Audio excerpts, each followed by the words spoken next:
அவனு கத்துவேன். இப்ப வந்து அந்த மாதிரி கத்துறது வேலையில போய் குரோத் ஆக முடியாது. சீக்கிரமா சிகரத்தை தொடவே கடங்காரனா இல்லாம இருந்து பாரு. அது மாதிரி ஒரு வாழ்க்கை. 45,000 லோன் கட்டுறாரு. அவர் 10 மணிக்கு படுத்திருப்பாரு. 1 மணிக்கு தான் டீப் ஸ்லீப்பே வரும். ஏன்னா அவருக்கு மைண்ட் ஆஃப் ஆகாது. உள்ள நிறைய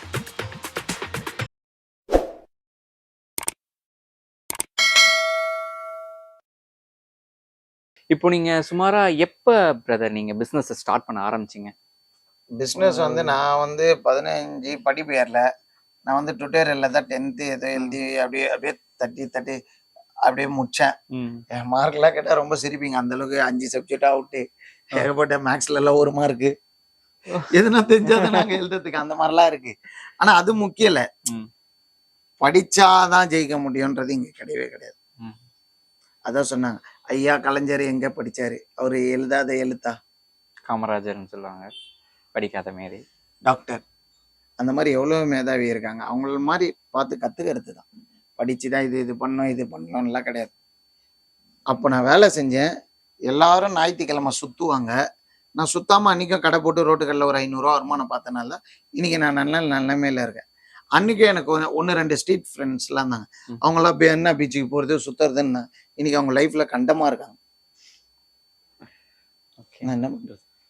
இப்போ தோராயமா நம்ம இன்னைக்கு கார்ல போயிட்டு இருக்கோம், அவன் சைக்கிள் கூட இல்லாம நடந்து போறான். அப்படியே இருக்காரு. ஏன்னா வந்து அதுதான் ஓடி இருந்தானா இன்னைக்கு பைக்லயாச்சும் போயிருப்பான். அதுதான் சொல்றேன். அப்போ ஒரு 17-18 வயசுல இருந்து நீங்க பிசினஸ் ஆரம்பிச்சிருப்பீங்க. இப்போ ஒரு தோராயமா ஒரு 10 வருஷத்துக்கு மேல நடத்திட்டு வரீங்க இல்லையா? 12 ரோட்டு கடை, அதுக்கப்புறம் ஜட்டி பனின்னு திருப்பூர் ஐட்டம், அதுக்கப்புறம் இந்த பேண்ட் ஷர்ட் வந்து ஒரு 3-4 வருஷம். நீங்க தள்ள ஆரம்பிச்சதுல இருந்து ஐ மீன் தள்ளு வண்டியில நீங்க இன்னொன்னு நல்லா சொல்றேன். இப்பதான் உங்களுக்கு இந்த பேண்ட் ஷர்ட் போட்டு இந்த வீடியோ எல்லாம் போட்டு தெரியும். நான் இதுக்கு முன்னாடி பேண்ட் ஷர்ட் வியாபாரம் பண்ணும்போது சில்ட்ரன்ஸ் தான் பண்ணியிருந்தேன்.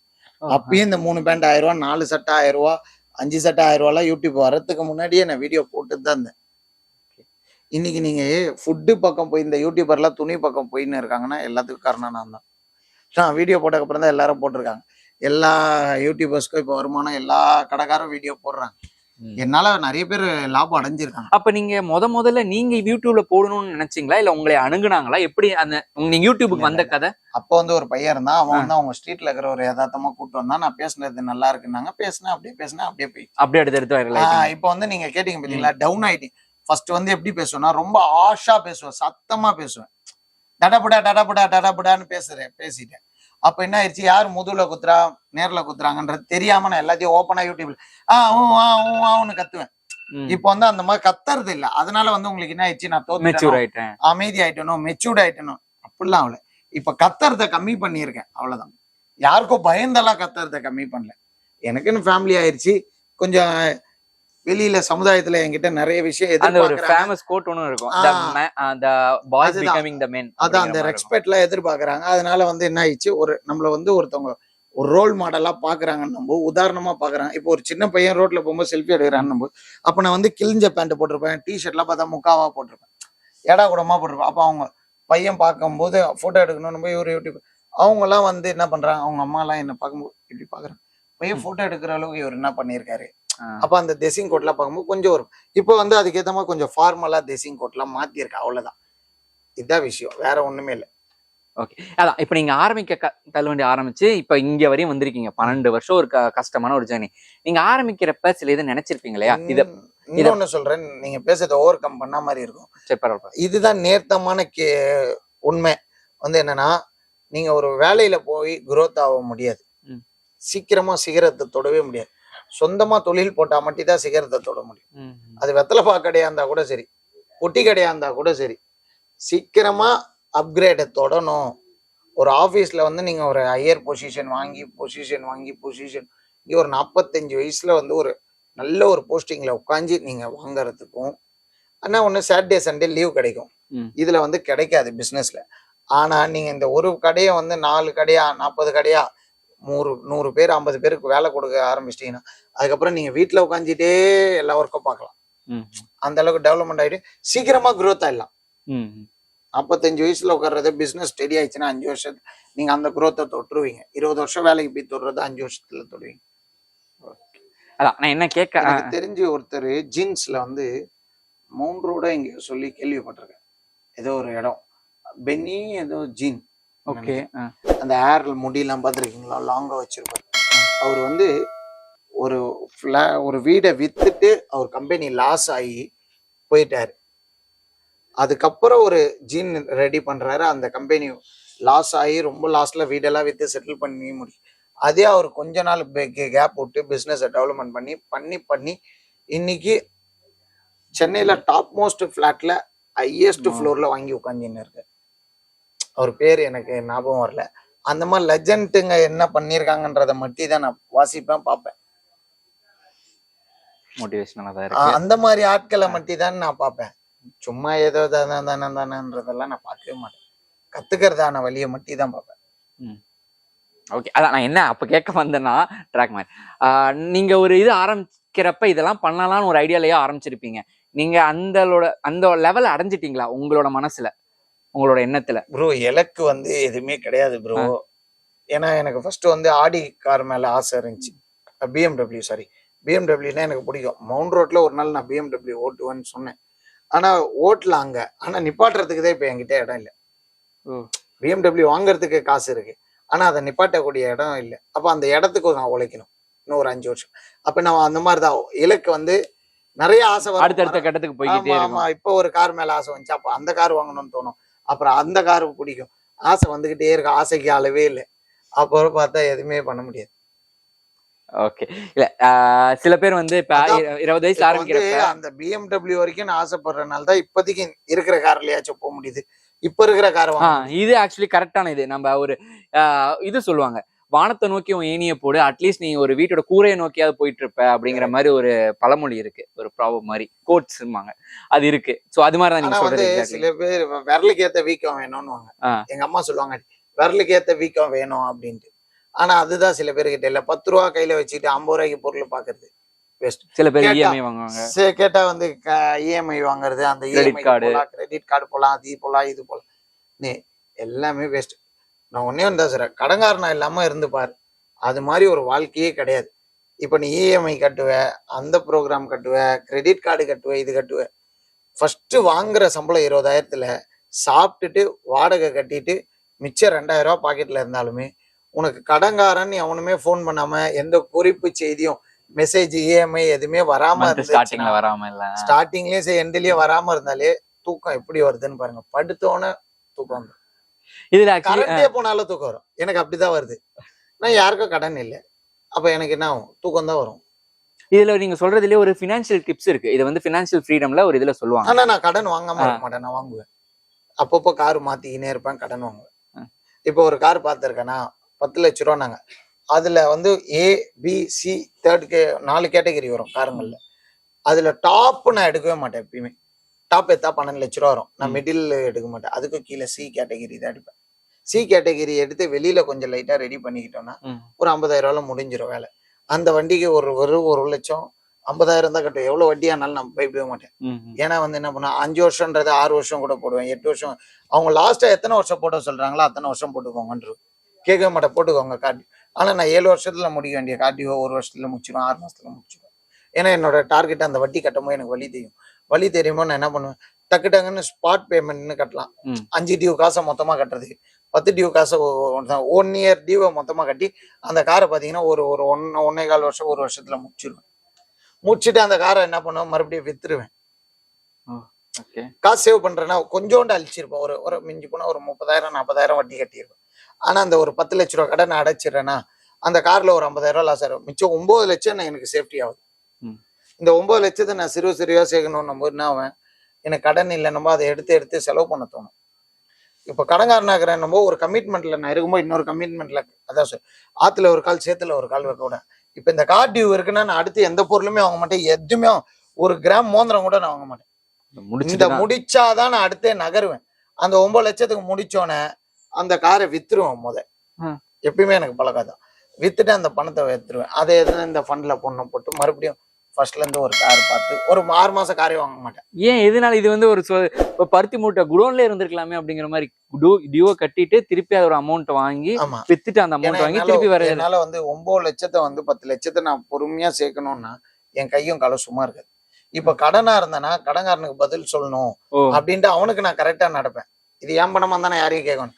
உங்க பொருளை நான் டக்குன்னு விற்க முடியாது, எதுவும் பண்ண முடியாது. அப்ப அவங்களுக்கு அந்த பொருள் நம்ம பொருள் ஆகுற வரைக்கும் நான் அதை வேலையை செஞ்சு அந்த வேல்யூ குறைஞ்சுங்களா? நீங்க 10 லட்சத்துக்கு வாங்குறீங்கன்னா ஒரு வேல்யூ கொஞ்சம் இதுல நான் பேங்க்ல போட்டு வைப்பேன். 2 லட்சம் சேர்ந்துரும், 3 லட்சம் சேர்ந்துரும். சேர்ந்தனா அதை எங்கேயா வேற இதுலயா போட்டு காலியா விட சின்னதா லாஸ் பண்ணி தேவையில்லாத செலவு நான் லாஸ் பண்றது நல்லா தெரிஞ்சுக்கோங்க. 40,000 ரூபாய் தான் வட்டிக்கு அது இதுன்னு பார்த்தா. அப்ப அந்த டேலி கணக்கு பார்க்கும்போது 100 ரூபால நான் நஷ்டப்படுத்துறது என்னவோ 5 ரூபா, மிச்சம் 95 சேவ் பண்றேன். அந்த 95 நல்லா தெரிஞ்சும். இந்த 95 எடுத்துட்டு போய் நான் வேற இடத்துல போடுவேன். மறுபடியும் 95 இங்க அங்க போட்டேன். அந்த இன்ட்ரெஸ்ட்டை வச்சு அந்த 5 லாஸ் பண்ண பாத்தீங்களா, அந்த லாஸை பிடிச்சிருவேன். மறுபடியும் ஃபர்ஸ்ட்ல இருந்து ஸ்டார்ட் பண்றேன். ஒரு 6 மாசத்துக்கு காரை எடுக்க மாட்டேன். அந்த இன்னொரு 5 கெயின் பண்ண பார்ப்பேன். 6 மாசத்துக்கு கார் ஷெட் வாடகை கொடுக்கணும், பெட்ரோல் செலவு, சர்வீஸ், இது எதெல்லாம் பார்க்கணும்ட்டு அப்படியே உட்காந்துப்பேன். பைக்லயே எல்லா இடத்துக்கு போவோம். இப்ப சமீபத்தில் நீங்க வாங்கி வித்த கார் என்ன கார்? ஃபர்ஸ்ட் வேற வச்சிருந்தேன், ஆல்டோ கேட்டன் வச்சிருந்தேன், அப்புறம் டியாகோ வச்சிருந்தேன், அப்புறம் ஷியாஸ் மாத்தினேன், எல்லாம் மாத்தினேன். இப்போ வந்து பலீனோ போயிருக்கேன். பலீனோல சிஎன்ஜி போயிருக்கேன், கேஸ் வேரியன்ட் போயிருக்கேன். பெட்ரோல் விற்கிற விலை கேஸ்னா கிலோ 80 ரூபா 83 ரூபா தான். அது 30 மைலேஜ் கொடுக்குது. சியாஸ் இல்ல சாரி பலீனோ, மாருதி பலீனோ தான் புக் பண்ண போறேன். இன்னைக்குதான் புக்கிங். ஒரு 10 நாள் ஒரு வாரத்துல வந்துடும். அப்போ மிச்சமாகும் காஸ்ட். இந்த மாதிரி ஃபினான்ஷியல் ஃப்ரீடம் அட்வைஸ் நான் கேள்விப்பட்டதே இல்ல. டிஃபரெண்டா இருக்கு. பட் யூஸ் பண்றவங்க செட் ஆவறவங்க யூஸ் பண்ணிக்கோங்க. இப்ப யாராவது என் ஃப்ரெண்டு கார் கேக்குறாங்கன்னு வைங்களேன், நான் அதுலயும் ஆதாயம் தான் பார்ப்பேன். கார் கொடுத்துருவேன், வாடகை ரெண்ட் கேட்டுருவீங்க, பெட்ரோல் டேங்க் ஃபுல் பண்றது. சரி, நான் ஃபுல் பண்ணிட்டு ஊரெல்லாம் சுத்திட்டு திருப்பியும் ஜீரோல கொண்டு வந்து வச்சிட்டேன்னா? அப்படி கிடையாது. நான் கொடுத்ததை விட நீ ஃபுல் பண்ணணும். இல்லைன்னா நான் ஓப்பனா காசு கேட்டே வாங்கிடுவேன். என்கிட்ட வரும்போது டேங்க் ஃபுல்லா இருக்கணும். என் வண்டி தேஞ்சிச்சு இல்ல, டயர் தேஞ்சிச்சு, அதுக்கெல்லாம் நான் உங்ககிட்ட கூலியா கேட்டேன். காசா கேட்டா நீ தப்பா நினைச்சிடுவேன். பெட்ரோல் டேங்க் ஃபுல் பண்றேன்ற அப்புறம் எனக்கு மட்டும் என்ன சும்மா வருது வண்டி? டியூ கட்டுறேன், ஷெட் வாடகை கொடுக்குறேன், மெயின்டைன் பண்றேன், எல்லாம் பண்றேன். நீ கேட்டு சும்மா வாங்கிட்டு ஓசியில போயிட்டு நீ வருவியா வாங்கிட்டு போயிருவியா? அப்படி கேப்ல போனீங்கன்னா கேப்காரன் வெயிட் பண்ணுவானா? 1000 ரூபா கொடுத்து ஒரு இடம் போய் இறங்கிடுவேன், ரிட்டர்ன்ல 1000 ரூபா வர போறேன். ஆனா போவா வரதான், எனி டைம் அதை யூஸ் பண்ண முடியாது. என்கிட்ட கார் எடுத்துட்டு போற காலைல நைட்டு தான் கொடுப்பேன். 10 மணி நேரத்துக்கு நான் வாடகை கேட்கல. டேங்க் ஃபுல் பண்ணி கொடுத்துருப்பா, ஃபுல் பண்ணிட்டு எடுத்துட்டு போப்பா. இல்ல நான் எடுத்து கொடுக்குறப்ப ஃபுல் பண்ணிட்டு கொடுப்பா, அவ்வளவுதான். அதுதான் எப்பயுமே நான் என் கார்ல வந்து பெட்ரோல் கம்மியா தான் வச்சிருக்கேன். அப்பதான் போறதா இருந்தா மட்டும் தான் நான் ஆஃப் டேங்க் போடுவேன், அந்த மாதிரி பண்ணுவேன். ஏன்னா யாராவது எடுத்துட்டு போவாங்கன்னு தெரியும். யாராவது பொருள் கேட்காம கேட்டா இதான் சொல்லுவேன், டேங்க் ஃபுல் பண்றேன். நானும் அப்ப வச்சிருந்த பாலிசி தான் இது. வந்து நான் பைக் ஓட்டுற காலத்துல யார்கிட்டயா வண்டி கேட்டு வாங்கிட்டு போறேன்னா, அப்ப நான் என்ன பண்ணுவேன், வண்டி அவங்க எவ்வளவு கொடுத்தாங்கன்னு தெரியாது, 100 ரூபா பெட்ரோல் போட்டு தான் கொடுப்பேன். ஆனா 100 ரூபாய்க்கு பெட்ரோல் போட்டேன்னு சொல்லி கொடுப்பேன். ஏன்னா ஓசியில வாங்கிட்டு போயிட்டு வந்துட்டான் வெட்டிப்பேன் அப்படின்னு சொல்லக்கூட. ஓட்டிட்டு போனாலும் ஒரு 100 ரூபா பெட்ரோல் போட்டான்னு கௌரவமா சொல்லுவேன். எங்க அம்மா எப்பயுமே சொல்லுவாங்க, நம்ம பணம் ஒருத்தர்கிட்ட ₹1 இருக்கணும்டா. அததான் இப்ப வரைக்கும் நம்ம கிட்டே வேற ஒருத்தர் பணம் இருக்க கூடாதுடா அந்த மாதிரி. ஏன்னா நம்மளுக்கு யாரோ செலவு பண்ணிட்டேன்னு ஃப்ரீயா சொல்லக்கூடாதுன்னு அதை தான் நான் இப்போ வரைக்கும் பயன்படுத்துறேன். நீங்க முன்னாடி சொல்லிட்டு இருந்தீங்களே, அப்ப நான் ஒரு ஃபினான்ஷியல் டிப் ஆட் பண்ணுன்னு இருந்தேன். அதை ஒரு கவர் பண்ற மாதிரி ஒரு அதுலயே ஒரு ப்ராபப் இருக்கு. என்னன்னா, if you are going to buy up ஒரு பொருளை நீங்க வாங்க போறீங்கன்னா அதோட ட்வைஸ் த அமௌண்ட் உங்க கையில இருக்கணும் அப்படின்னு. நான் வந்து எப்பயுமே பாத்துருக்கீங்களா, யார்கிட்டயா ஏதாவது ஒண்ணு கத்துக்கிட்டேன்னா கத்துக்கிட்டவங்களோட பேரையும் சொல்லிடுவேன். இது வந்து ஒரு அட்வொகேட், அவங்க வந்து ஒரு நாள் வந்து ஒரு ஸ்டேட்டஸ் வச்சிருந்தாங்க ஃபேமிலி உள்ளே தான். அவங்க கிட்ட இருந்து அந்த நான் கத்துக்கிட்டது என்னன்னா, today you save the money, tomorrow money save you. இதுக்கு என்ன அர்த்தம் சொல்லுங்க? இன்னைக்கு நீ பணத்தை சேமி, நாளைக்கு பணம் உடனே சேமிக்கும். அதான் விஷயம். அவங்க வச்ச ஸ்டேட்டஸ் தான். ஆனா அதுல இருந்து நான் கத்துக்கிட்டேன்னா, இது கிட்டத்தட்ட அபோவ் 1 இயர் முன்னாடி நினைக்கிறேன். இந்த ஸ்டேட்டஸ் இன்னமும் ஞாபகம் வச்சிருக்கேன் பாருங்க. இதான் ஸ்டோரி. சில இதெல்லாம் பதிஞ்சிரும் அப்படியே. யாரோ வச்ச ஸ்டேட்டஸ் நம்மளுக்கு நல்லது நடக்குது, அதை நம்ம கேதர் பண்ணி மைண்ட்ல ஏத்திக்கிறோம். Today you save the money, tomorrow money save you. எல்லாமே ஒருத்தர் கிட்ட இருந்து கத்துக்கிறது. அது நல்லது அவங்க கிட்ட இருந்து கத்துக்கிறோமா கெட்டதை கத்துக்கிறோமான்றத விஷயம். அதுதான் நான் சொல்றேன், நான் எல்லாத்தையுமே ஃபினான்ஷியல், அதுதான் நம்மளோட மனசு மூளை எல்லாமே எதை கத்துக்கிறோம். பணம் மட்டும் தான் ப்ரோ உங்களுக்கு சந்தோஷத்தை கொடுக்கும். சில பேர் சொல்லுவாங்க, இவன் பணம்னு அலையிறான். பணம் இல்லைன்னா எவனுமே வரமாட்டாங்க. ரீசெண்டா பார்த்திபன் சார் ஒரு இதுல இன்டர்வியூல கூட சொல்லியிருப்பாரு, mention legend bro, is a legend. இப்ப நான் வந்து கேஸ் வாங்கியிருக்கேன், அது வாங்கியிருக்கனால நான் சொல்றத வந்து குப்பை, இவன் ஒரு இது அக்யூஸ்ட் அப்படி இப்படின்னு 1000 சொல்லுவாங்க. ஆனா என்ன நேசிக்கிறவனுக்கு நான் யாருன்னு தெரியும். நான் ஃபினான்ஷியல் அட்வைஸ் அப்பத்துல இருந்து கொடுத்துன்னு தான் இருக்கேன். அதை கேட்டு உருப்பட்டவங்க எனக்கு வாழ்த்துறாங்க, என் குடும்பம். இப்போ நான் இடையில மார்க்கெட்டாண்ட சும்மா ஒருத்தர்கிட்ட பேசியிருந்தேன், கூப்பிட்டு கை கொடுத்துட்டு நீங்க ஒரு விஷயம் சொன்னீங்க சூப்பர்னாரு. என்னென்ன இப்போ கூட வீடியோ SS மியூசிக்ல போட்டிருக்கேன் கேளுங்கண்ணே. அப்போ அவர் சொன்னார், நான் லீஸ்ல தான் வீடு இருக்கேன், நீங்க சொன்ன மாதிரி ஒரு அமௌண்ட்டை கட்டி நான் லோன் போட்டு கடங்காரனத்தை விட லீஸ்ல இருந்து அந்த வாடகை காசை நான் சேமிச்சு வைக்கிறேன். நாளைக்கு அந்த பொருளை நான் பார்த்த பொருள் ₹1 பொருள் ₹2 ₹1.5 தான் இருக்கும். நான் சேர்த்த காசு ₹3 இருக்கும். ₹2 அந்த பொருளை வாங்கினேன்னா எனக்கு ₹1 மிச்சம் தான்றாரு. ஃபர்ஸ்ட் அப்படிதான் ப்ரோ போகணும். எடுத்தோன்னே பில்டிங் வாங்கி போக கூடாது. நான் எடுத்தோன்னே பில்டிங் வாங்கி வீட்டு உள்ள போனேன். ஃபர்ஸ்ட் லேண்ட் வாங்கினேன், கொஞ்ச நாள் பணம் சேர்த்தா, அதுக்கப்புறம் அதை கட்டி உள்ள போனேன். இதே எனக்கு லோன் போட்டு உடனே உள்ள போகுது, அதான் எதுக்கு முன்னாடியே வட்டி கட்டணும்? எவ்வளவு நாள் வாடகை வீட்டுல இருந்து நம்ம போயிட்டோம், கொஞ்ச நாள் பொறுக்க மாட்டோமா? அது மாதிரிதான் ஃபர்ஸ்ட் ஒரு லீஸ்ல இருக்கிறீங்கன்னா அந்த பணத்தை ஃபுல்லா சேர்க்கணும். இன்னொரு லீஸ் போற அளவுக்கு டபுள் மடங்கா சேர்த்து அதுல இடத்த வாங்கணும். மறுபடியும் அதே லீஸ்ல இன்னும் கொஞ்சம் இருந்து அதுக்கப்புறம் கட்டுறதுக்கான பணத்தை சேர்த்துக்கிட்டு அப்புறம் போகணும். நீங்க என்ன பண்றீங்க, அவசர அவசரமா லீஸுக்கு பணத்தை சேர்த்துட்டு போயிடுறீங்க. எனக்கு தெரிஞ்ச ஒருத்தர் ₹70 லட்சம் லோன் வாங்கியிருக்காரு ஒரு ஃபிளாட்டுக்கு. ஆஃப்டர் ஆல் ஒரு ஃபிளாட்டுக்கு வாங்கியிருக்காரு. அந்த ஃபிளாட்டுக்கு வந்து மாசம் 45,000 என்னவோ கட்டுறாரு இஎம்ஐ. 35 வருஷத்துக்கு எவ்வளவு ஆச்சு நீங்களே கணக்கு. அவருக்கு 35 வருஷமா தூக்கம் வரும்ன்றீங்களா? நல்லா சொல்லுங்க. கஷ்டம். அது எப்படா கட்டி முடிப்போங்கிற மாதிரி. ஆனா 35 வருஷங்கிறது பெருசு. இத வந்து அவர் தொழில் பண்றாரு. அவர் நல்லா கவனிச்சுக்கோங்க கூர்மையா. அவர் தொழில் பண்றவரு. அவரு தொழில் பண்ணி growth பண்ணி எப்படி ஒரு 10 வருஷத்துல முடிச்சிருவாரு. இதே ஆபீஸ் ஸ்டாஃப்ல 30 வருஷம் போடுறாங்க. திடீர்னு கம்பெனி எதனா ஆயிடுச்சு, வேற கம்பெனிக்கு போற மாதிரி ஆகலாம், வேலை இல்லாம ஆகலாம். என்ன சாப்பிட்டாலும் சாப்பிடலனாலும் லோனுக்கு எடுத்து வைக்கணும். இல்லைன்னா கட்டின பணமும் போயிடும், வீடு ஏலத்துல வந்துடும், ஜப்டியும் பண்ணிருவாங்க. இது எதுக்கு? அழகா இருக்கிறத வச்சு லீஸ்ல நிம்மதியா இருந்துட்டு போலாமே. நிம்மதியா படுத்தோன்னு தூக்கம் வர. நான் அதான் சொன்னேன், மாடல் ஆஃப் தி ஸ்டோரி ஸ்டார்டிங்ல உங்களுக்கு சொன்னேன்னா கிளைமேக்ஸ்ல என்ன சொன்னேன்? அதே கதையை முடிச்சாச்சு கிளைமேக்ஸ். அதுதான், நிம்மதியா படுக்கணும், கடங்காரனா இல்லாம படுத்தாலே போதும், நிம்மதியான தூக்கம் வரும். அது கேட்கறப்பவே ஒரு பீஸ்ஃபுல்லா. இல்ல உண்மையாலே அப்படி தூங்குறவங்களை கேட்டு பாருங்க. உண்மையாலே இப்போ ஸ்ட்ரீட்ல வந்து பாத்தீங்கன்னா பிளாட்ஃபார்ம்ல தங்குறாங்க அப்படி இப்படின்றீங்க. மீன்பாடி ஓட்டுவாரு, இன்னைக்கு ஒரு ₹500 சம்பாதிப்பாரு, உடம்பு அசதிக்கு ஒரு ₹200 செலவு பண்ணுவாரு. அந்த ₹200 போக ஒரு ₹300 வீட்டுல மனைவி கிட்ட கொடுப்பாரு, டப்புன்னு படுத்துருவாரு. படுத்துருவாரு. கண்ணை அப்பதான் படுத்திருப்பாரு, உடனே டீப் ஸ்லீப்புக்கு போயிட்டு இருப்பாரு. இந்த வீடு 45,000 லோன் கட்டுறாரு, அவர் 10 மணிக்கு படுத்திருப்பாரு, 1 மணிக்கு தான் டீப் ஸ்லீப்பே வரும். ஏன்னா அவருக்கு மைண்டு ஆஃப் ஆகாது, உள்ள நிறைய ரொட்டேஷன்ல இருக்கும்.